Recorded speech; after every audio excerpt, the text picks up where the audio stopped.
He rescued a drowning bobcat. What happened next changed his life forever. The sun beat down on the sluggish Mississippi, reflecting a shimmering heat haze off its muddy surface. Earl, a man weathered by 60-odd years of hard living and softened by a lifetime of quiet solitude, cast his line out into the murky water, the rhythmic thwack of the rod a familiar comfort. He'd been coming to this same spot for years, ever since his wife Martha passed. Fishing was his peace, a way to connect with the quiet rhythm of the world, a world that sometimes felt too loud without her. He wasn't having much luck today. The fish were lazy, or maybe they were just smarter than him.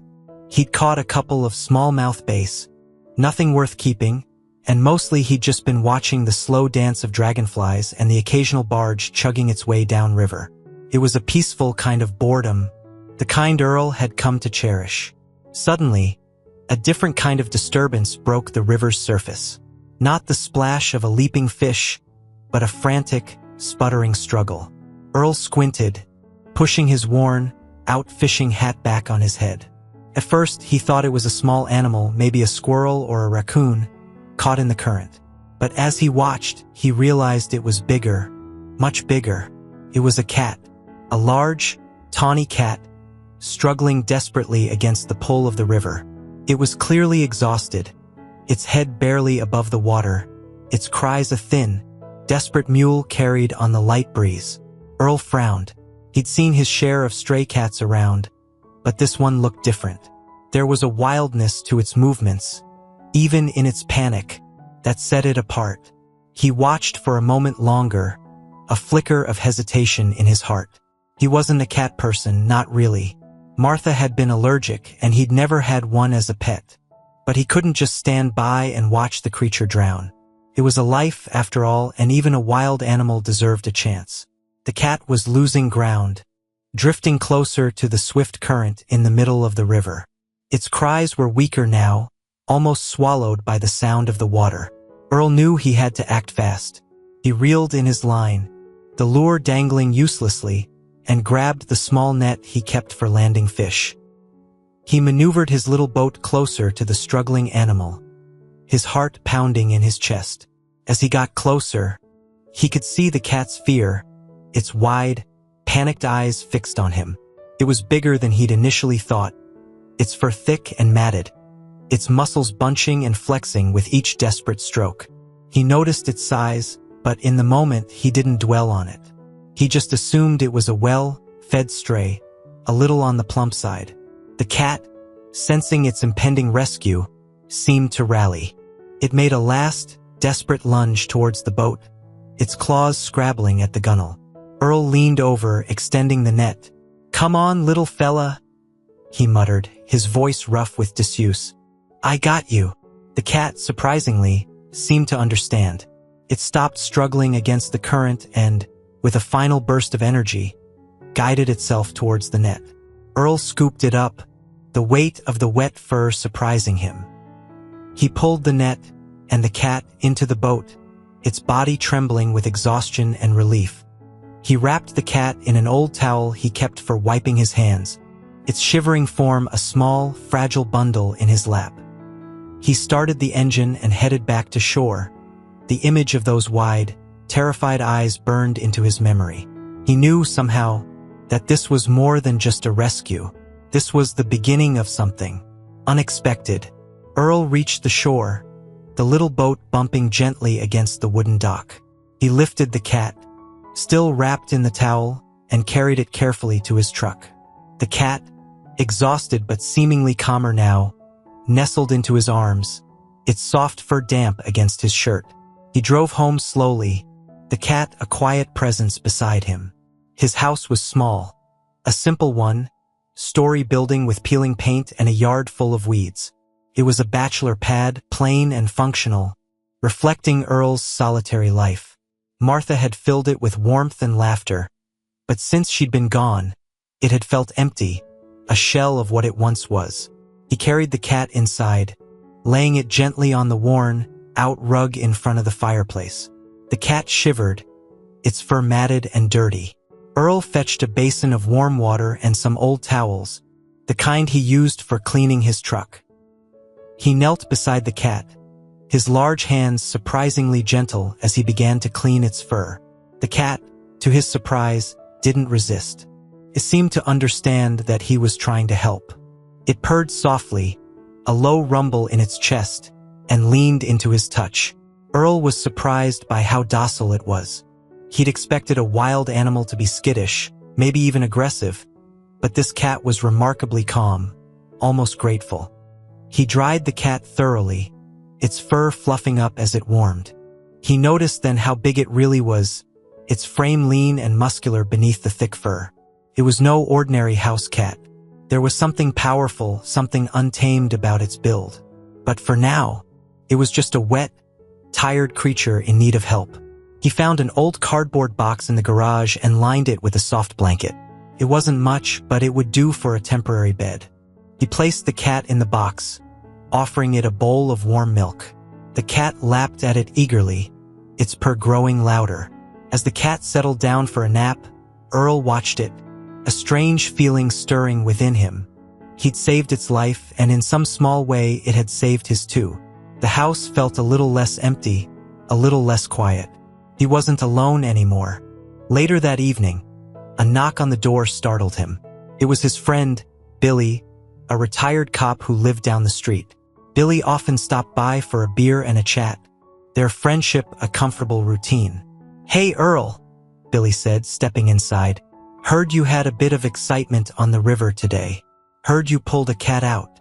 Earl nodded, gesturing towards the box. Billy peered inside, then whistled softly. "That's no ordinary house cat, Earl," he said, his voice serious. "That's a bobcat, a wild animal." Earl frowned. "A bobcat? You sure?" Billy nodded. "Positive. Look at the tufts on its ears, the short tail. That's a bobcat, all right." Earl felt a flicker of unease. He knew bobcats could be dangerous, especially if cornered. But this one was different. It was gentle, trusting. He couldn't just turn it loose. "I know it's wild," Earl said. "But it's hurt, Billy. I can't just leave it to fend for itself." Billy shrugged. "It's your call, Earl. But be careful. Wild animals can be unpredictable." Billy finished his beer and left, leaving Earl alone with the bobcat. He looked at the sleeping creature, its soft fur rising and falling with each breath. He knew Billy was right. It was a risk, but something in his heart told him he couldn't turn his back on it. He'd given it a warm welcome, and he was determined to keep it safe, at least until it was strong enough to return to the wild. Or perhaps something more. The next few days were a quiet revelation for Earl. He learned a lot about bobcats, reading everything he could find at the local library and online. He discovered they were solitary creatures, usually shy and elusive, rarely seen by humans. He learned about their hunting habits, their diet, their behavior. He also learned they could be dangerous, especially if they felt threatened. But the bobcat in his care, which he'd started calling River, seemed to defy all the stereotypes. It was remarkably docile, almost affectionate. It would follow him around the house, its soft paws patting silently on the wooden floors. It would sit beside him while he read, its amber eyes watching him with an unnerving intensity. Sometimes it would even curl up on his lap, its purr a deep rumble that vibrated through his body. Earl found himself looking forward to River's company. The silence in the house, which had once been a heavy blanket of grief, was now filled with the quiet presence of this wild creature. He talked to River, telling it stories about his life, about Martha, about the fish he'd caught or hadn't caught in the river. River would listen patiently, its head cocked as if it understood every word. He took River to the vet, a young woman named Dr. Emily Carter, who was surprised to see a bobcat as a patient. She examined River carefully, confirming that it was indeed a young female bobcat, and that it was in surprisingly good health considering its ordeal. She gave Earl some advice on caring for River, recommending a diet of raw meat and specialized vitamins. Earl followed her instructions meticulously.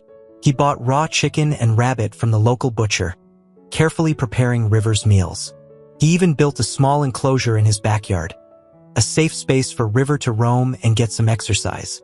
But River seemed content to stay close to him, preferring the warmth of the house to the open air. One evening, as Earl was sitting on the porch, watching the sunset, River came and sat beside him.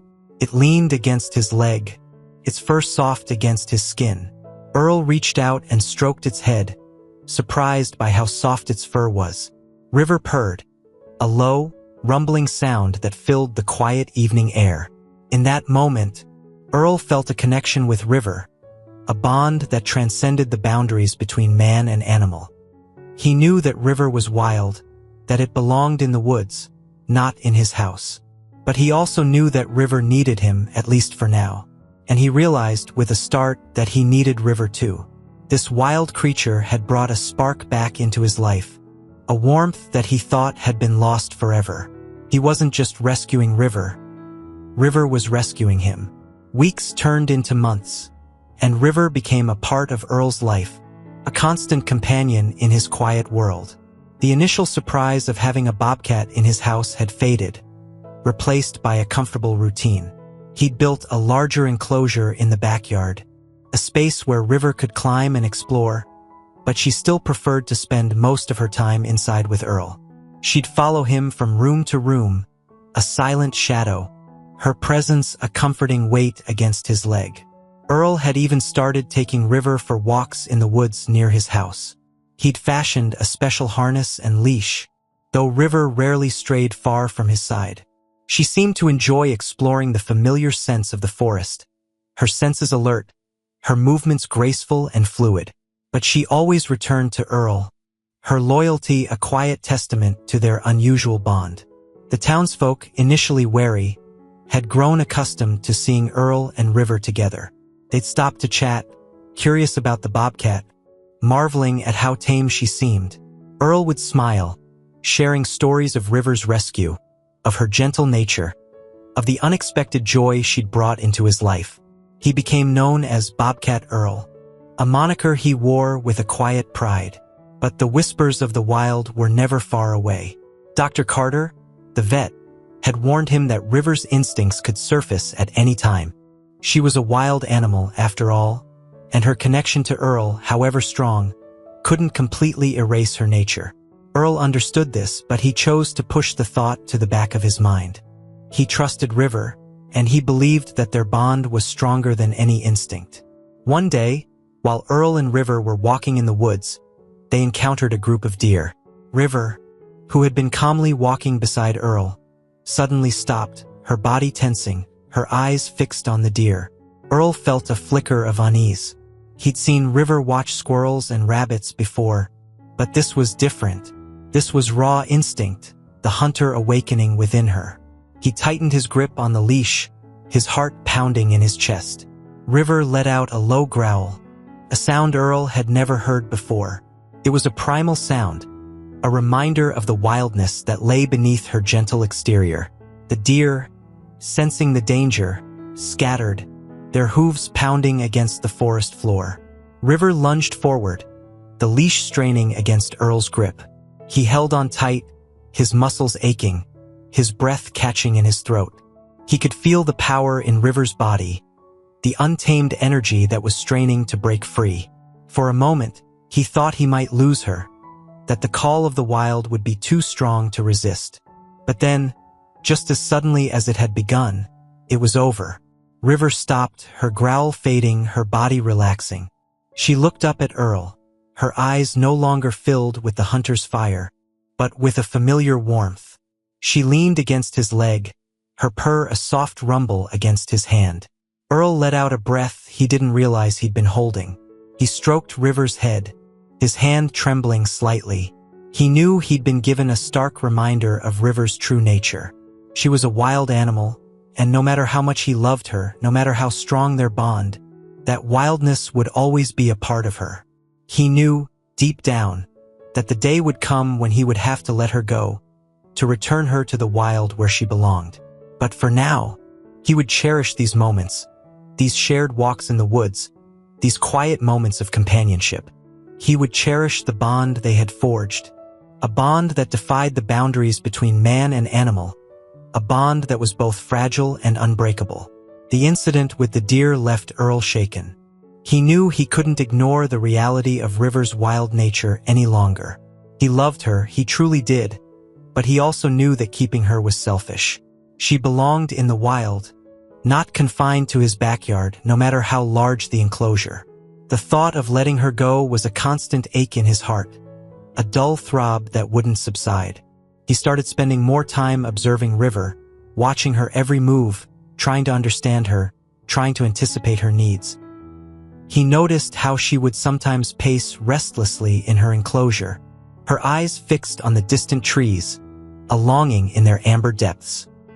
He saw how she would stalk imaginary prey in the tall grass of his backyard, her movements fluid and graceful, predator in her element.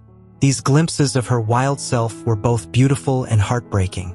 He confided in Billy, his old friend, sharing his concerns. Billy, ever practical, advised him to contact the local wildlife preserve. They had a program for rehabilitating wild animals, and they could assess River and determine if she was ready to be released back into the wild. Earl hesitated. He knew Billy was right, but the thought of handing River over to strangers, of losing her forever, was almost unbearable. He also started noticing a change in the townspeople's attitude towards River. The initial curiosity and amusement had been replaced by a subtle unease.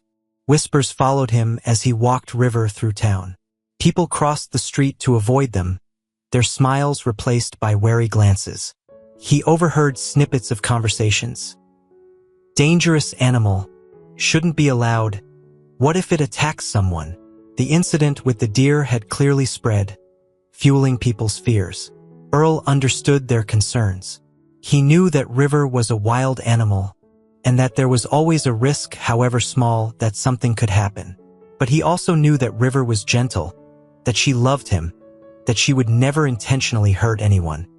He felt a growing resentment towards the people who judged her without knowing her, who saw her only as a dangerous predator, and not as the loyal companion she had become. The pressure mounted, both from within and from without. Earl felt torn between his love for River and his responsibility to the community. He knew he couldn't keep her forever. He knew he had to make a decision that would break his heart, but that would ultimately be best for River. One evening, as he sat on the porch with River beside him, watching the sunset, he made up his mind. He would contact the wildlife preserve. He would let them assess River, and if they deemed her ready, he would let her go. He would give her back her freedom, even if it meant losing her forever. The thought brought tears to his eyes, but he knew it was the right thing to do. He owed it to River, and he owed it to himself. The call to the wildlife preserve was the hardest Earl had ever made. His voice was thick with unshed tears as he explained about River, about her rescue, about their unusual bond. The woman on the other end of the line was kind, understanding. She assured him that they would take good care of River, that they would assess her and prepare her for release back into the wild if she was deemed ready. A date was set for River's evaluation. The day arrived too quickly, a gray, overcast morning that mirrored the heaviness in Earl's heart. He drove River to the preserve, a large expanse of land dedicated to the rehabilitation and release of wild animals. River, sensing the change in routine, was restless in the truck, her usual calm replaced by a nervous energy. The staff at the preserve were professional and compassionate. They greeted Earl warmly, their eyes filled with understanding. They led him to a special enclosure where River would be evaluated. It was a large natural habitat designed to mimic the conditions of the wild. River, upon entering the enclosure, seemed to relax, her senses alert, her movements more fluid, more natural. The evaluation process took several hours. Earl watched from a distance, his heart aching with every observation. He saw River stalk imaginary prey, her movements graceful and precise. He saw her climb trees with ease, her muscles rippling beneath her fur. He saw her interact with other bobcats, her instincts guiding her, her wildness shining through. The head of the preserve, a man named Dr. Thomas, approached Earl after the evaluation was complete. He spoke gently, his words carefully chosen. "River is ready," he said. "She's strong, healthy, and her instincts are sharp. She's ready to go home." Earl nodded, his throat tight with emotion. He knew it was the right thing, the best thing for River, but it didn't make it any easier. He asked if he could say goodbye. Dr. Thomas led him back to the enclosure.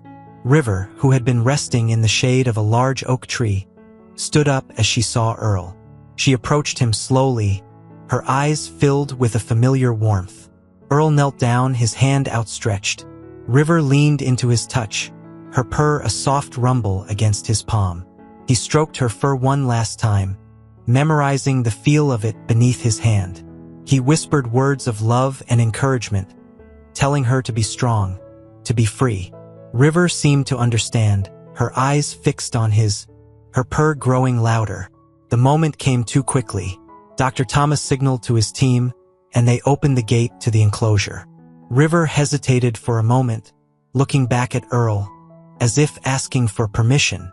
Earl nodded, tears streaming down his face. "Go, River," he whispered. "Be free."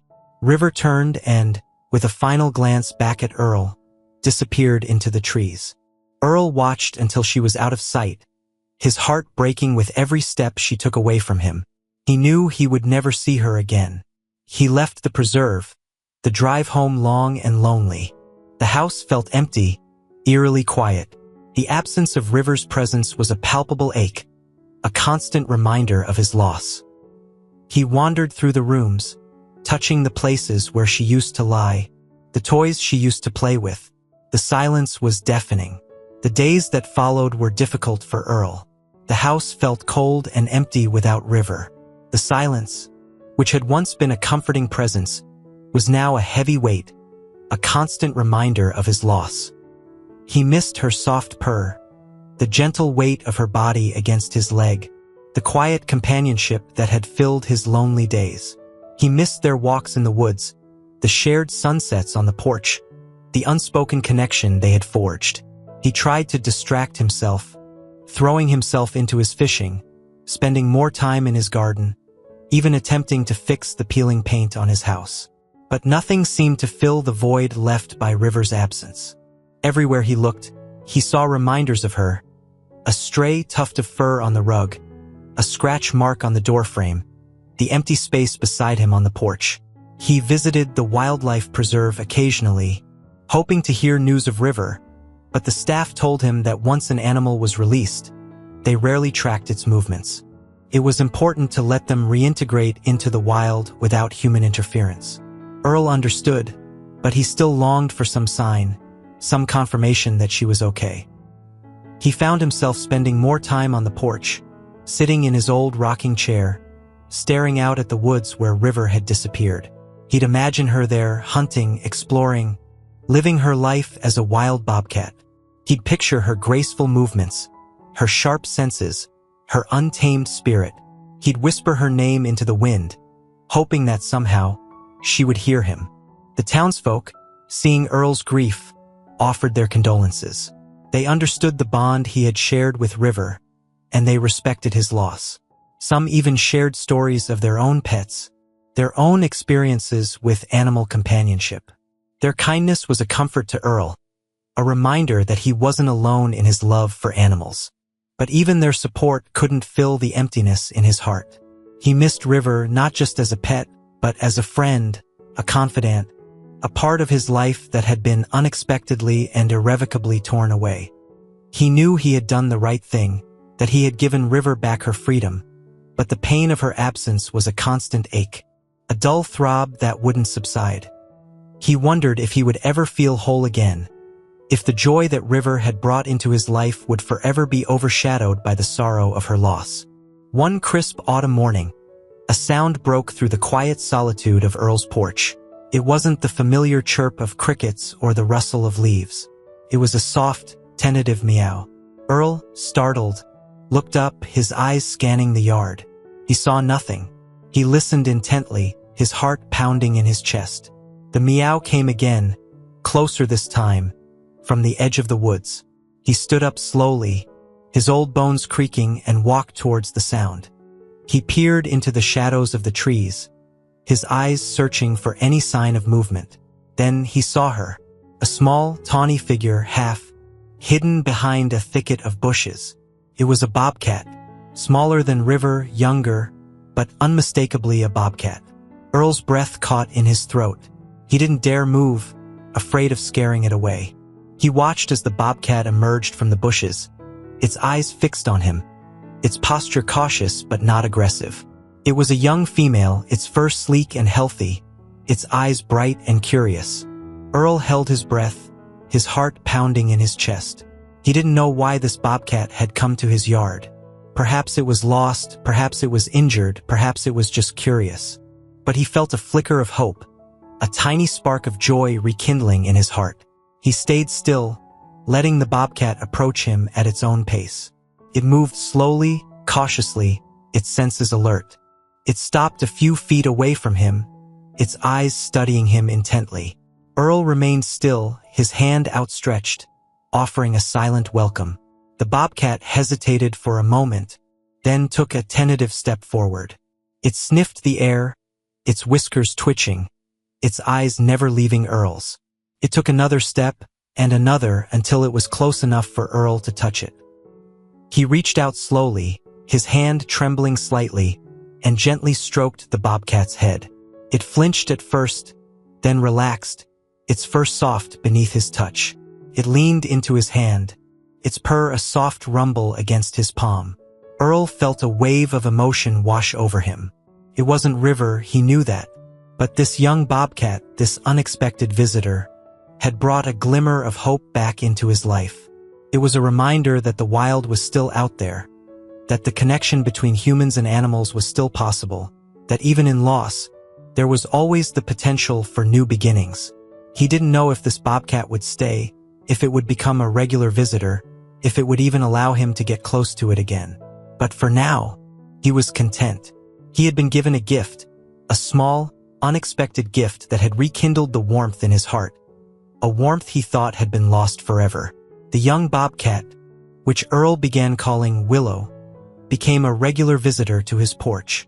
She was shy and cautious, unlike River's bold affection, but she was slowly growing more comfortable around Earl. She'd often appear in the early mornings, a silent shadow slipping out of the woods, her eyes fixed on him as he drank his coffee. She'd keep her distance, content to observe him from the edge of the porch, her tail twitching nervously. Earl would talk to her softly, sharing stories of his life, just as he had with River. He'd leave out small bowls of fresh water and raw meat, which Willow would cautiously approach when he wasn't around.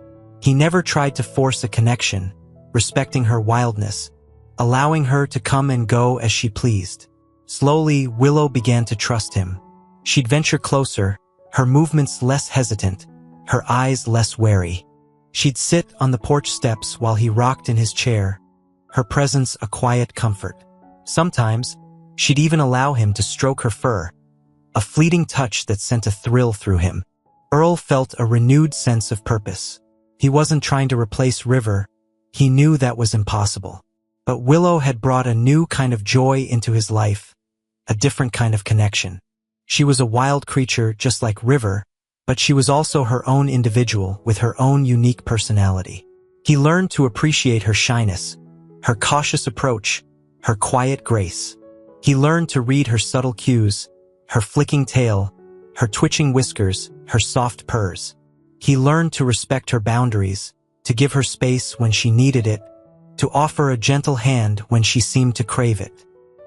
He continued his walks in the woods, and occasionally, Willow would join him, keeping a respectful distance, exploring the familiar scents of the forest alongside him. He felt a sense of peace he hadn't felt since River left, a quiet contentment that settled deep within his soul. The townsfolk, seeing Willow with Earl, were initially hesitant, their old fears resurfacing. But Earl's gentle demeanor, his obvious love for the bobcat, and Willow's own cautious behavior gradually eased their concerns. They began to see Willow not as a threat, but as a part of the local landscape, a wild creature that had found a safe haven with a kind old man. Earl became a symbol of harmony between humans and nature, a testament to the power of compassion and understanding. He had opened his heart to a wild creature, and in doing so, he had opened the hearts of others. Years passed, and the seasons turned in their steady rhythm. Earl, his hair now a shock of white, his steps a little slower, continued his quiet life in the small house by the river. Willow, no longer the timid young bobcat, had matured into a sleek, powerful creature. She was still a wild animal, coming and going as she pleased, but her bond with Earl remained strong. She'd often spend her days hunting in the woods, her instincts honed, her skills sharpened. But she'd always return to Earl's porch in the evenings, her presence a comforting weight against his leg as he sat in his rocking chair, watching the sunset. She'd bring him small gifts, a feather from a blue jay, a half-eaten rabbit, tokens of her affection and respect. Earl, in turn, continued to care for her, leaving out fresh water and food, offering a gentle touch when she allowed it. He never tried to tame her, never tried to confine her. He understood that her wildness was a part of her, a part he cherished. One spring morning, Willow arrived on the porch with a surprise. She wasn't alone. Two small, fluffy bobcats, their eyes barely open, stumbled behind her, their tiny paws unsteady on the wooden planks. Willow had become a mother. Earl's heart swelled with a mixture of joy and pride. He watched as Willow carefully nudged her cubs towards him, her eyes filled with a silent plea. He understood. She wanted him to meet her offspring, to share her joy, to trust him with her most precious possession. He knelt down, his old hands trembling with emotion, and gently stroked the cubs' soft fur. They mewed softly, their tiny bodies warm against his touch. Willow purred, a deep rumble of contentment, her eyes fixed on Earl, her trust absolute. Earl knew that Willow wouldn't stay with her cubs forever. She would teach them the ways of the wild, the skills they needed to survive, and then she would let them go just as River had let her go. It was the circle of life, the natural order of things. But for now, he would cherish these moments, these shared moments of joy and wonder. He would watch Willow raise her cubs, teaching them to hunt, to climb, to explore. He would witness the bond between mother and offspring, a bond as strong and as fierce as the wild itself. He knew that one day, Willow too would disappear into the woods, leaving him with the memories of their shared years, the echoes of her purrs, the warmth of her presence. But he wouldn't be sad. He would be grateful.